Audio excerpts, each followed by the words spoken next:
Hello, good morning, good afternoon, good evening to wherever you are. Shalom, solidarity, y'all. Xiao Zhang Hao.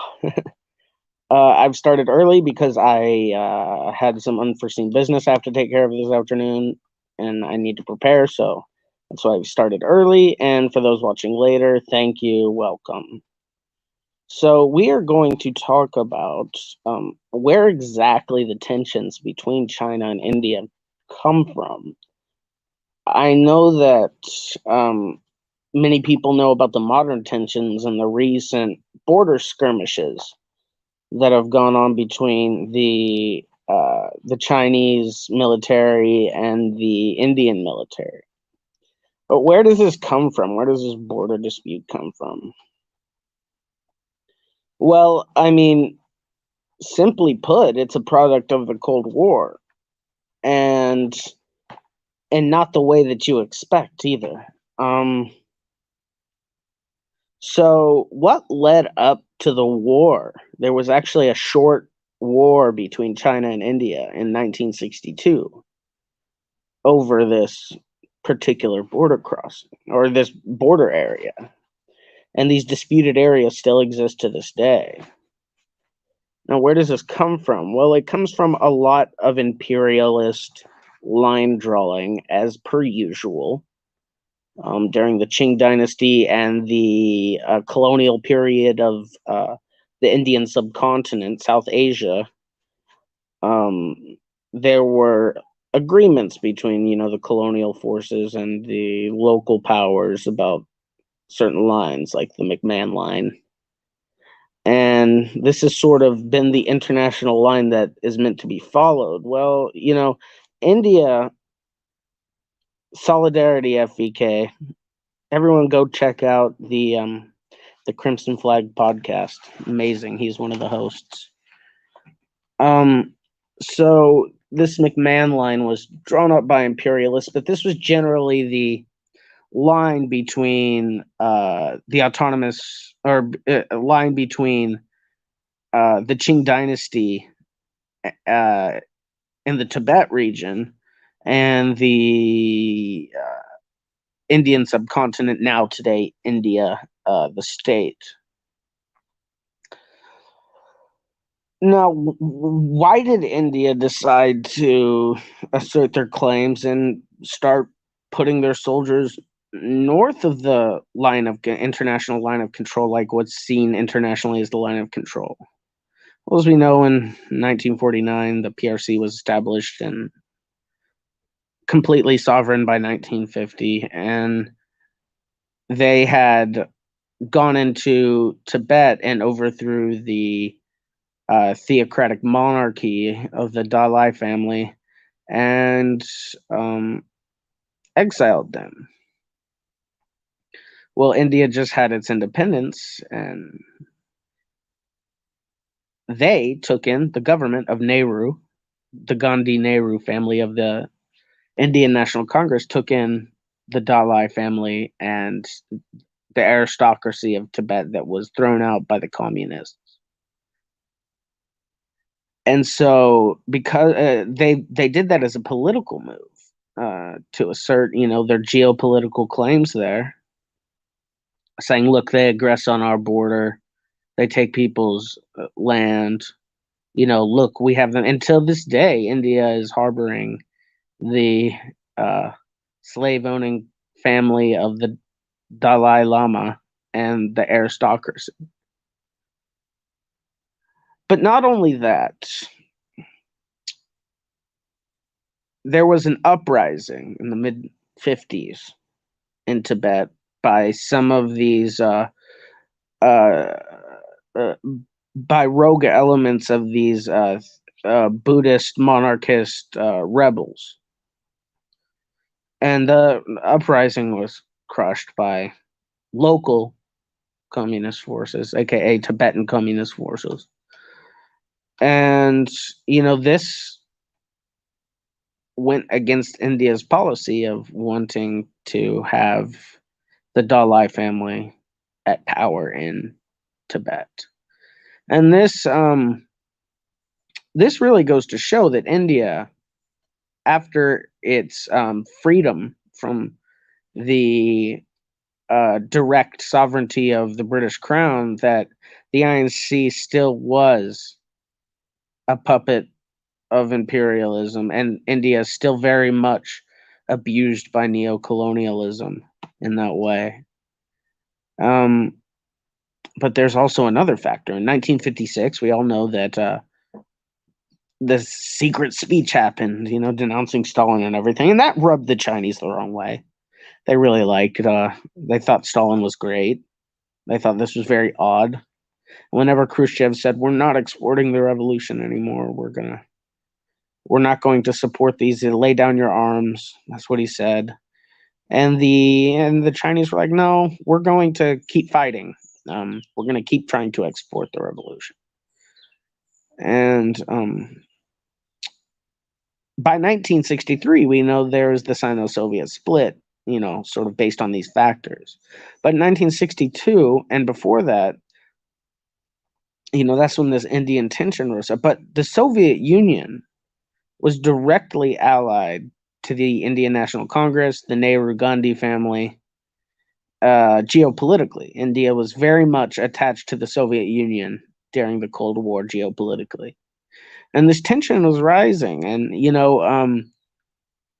the Soviets supported the Indian state and their moving their troops to the north of the McMahon line, the line of control, the line of control. And, this also was a huge contributing factor to the very next year, the Sino-Soviet split happening, because this sort of geopolitical stuff is what allowed for the war to happen. There would have been no war if there would have been no Soviet backing. And this is a time where I disagree. I'm pro-Soviet Union, especially during the era of the Gang of Four Worlds theory and stuff, but you can't ignore that Khrushchev was very anti-internationalist. And it wasn't until the Brezhnev era that they started in the USSR exporting revolution again. But by that time, China's conditions and leadership had changed too.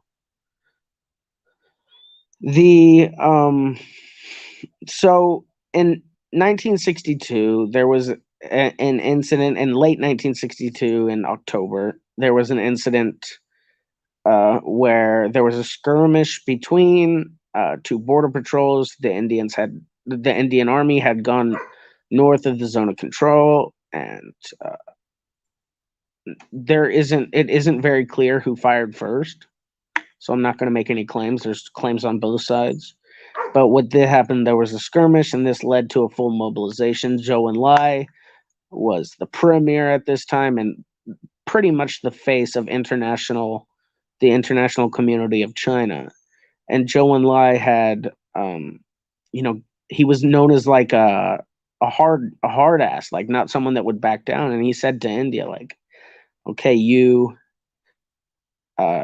take your troops back south of the line of control, or we will take back our positions. And they did. They took and they didn't back down. The Indians didn't back down, and the Chinese took back the part of the line of control that was under control of the Indian state. And then the Indian state counterattacked, and then the Chinese pushed them back and went into Indian territory to compel them to end the conflict. And that's what ended the conflict. It resulted in the border staying the same. But ever since then, there's been a tension between India and China, and that border dispute has not been solved. So, and still to this day, India is harboring the Dalai family, which we all know is very, very terrible and very, a slap in the face to the Chinese government. And today, India is not aligned with the USSR. Today, they're aligned with the United States and the West. And it's even more nefarious. And more recently, India started trying to do this again, trying to cross the zone of control trying to plant their foot in there. They got backed down by the superior Chinese forces, and then they cried to the international community that China is aggressive. It's something that's been happening not just recently and the one war, but throughout the 70s there was other border skirmishes, and throughout the 20th century border skirmishes. And it still hasn't been solved. And this issue now is used as a pretext along with the quote unquote free Tibet movement to gain imperialist inroads in that area. And it's pretty fucked up. This is where the tension between these two states come from. Now, I want to end this by proposing a question to you.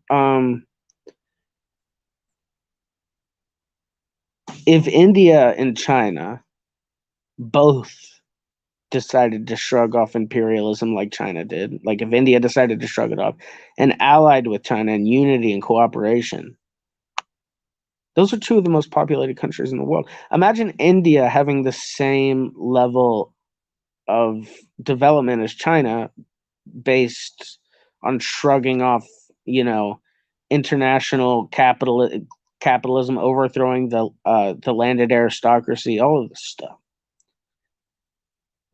It would be the most powerful bloc in the world, of sovereign free peoples.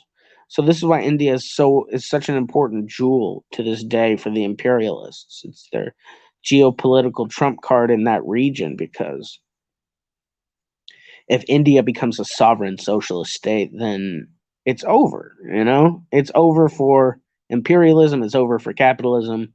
We have won. If it gets to that point, if two of the most populated countries in the world turn to socialism, that would be it. But that's why international capitalism and neocolonialism is so interested in India outside of their very exploitable labor pool and resources. So it's geopolitically very important, and that's where these tensions are arising, and they're not arising out of the will of the people of China or the people of India, but out of the will of the ruling class of India and their desire to be good lapdogs for imperialism and make inroads into a place that rejects Western imperialism, that being China. So thank you everyone for watching. This is going to be not a very long one, but I think an important one. We're going to come back soon, and it'll be exciting. I'm going to be talking about soon the whole uniqueness of each and every instance of revolution and how it proves that there are no essential qualities to revolution or socialism. So that's probably what I'll be doing next. Thank you everyone for watching. If you have any questions or comments or anything like that, leave one below. If you liked it, give it a like. Subscribe if you haven't already. I always appreciate that. And solidarity, y'all.